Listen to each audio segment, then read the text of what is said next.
New question, the member from Oshawa. Thank you, Speaker, and my question is to the Acting Premier. Earlier this year, Sears Canada filed for creditor protection and began the process of closing stores and liquidating assets. So far, 59 locations have been closed and nearly 3,000 jobs have been lost. We have a Sears in Oshawa, and our community is watching anxiously. Now, Sears Canada has filed a petition to terminate its vastly underfunded pension plan, leaving thousands at risk of losing their pensions. There are 18,000 retirees that depend on this pension plan. What does the government have to say to the Sears pensioners that are worried about supporting their families? Thank you, Deputy Premier. Minister of Finance. Minister of Finance. Thank you, Mr. Speaker. I appreciate the question. It's certainly an issue of great concern for all of us. When any company is faltering on their commitments, and we recognize we've done this on a number of other occasions, Ontario is the only province that offers a pension guarantee.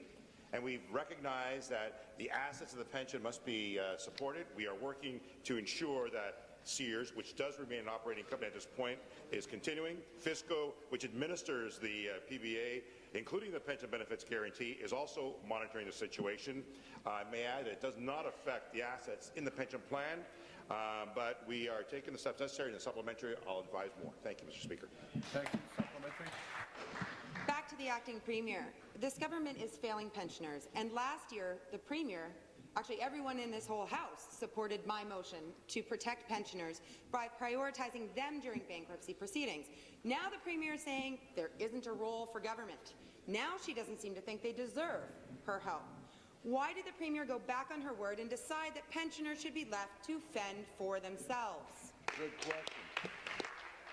That's total nonsense. The member opposite recognizes exactly that the federal government is in charge of the prioritization of pension assets. We on this side of the House have actually, through our reforms, are increasing the pension guarantee. We've taken reforms to support our pensioners and our retirees. We've taken the steps necessary in our last budget around this very issue, which you did not support. And Mr. Speaker, we continue to support it.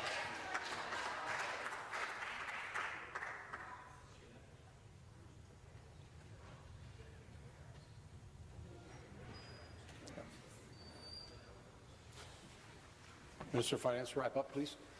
We're continuing to do our best to support our pensioners and our retirees. We're taking the steps to reform our pensions all across the province to protect their interests, Mr. Speaker. The member opposite knows that, and she voted against them. Thank you.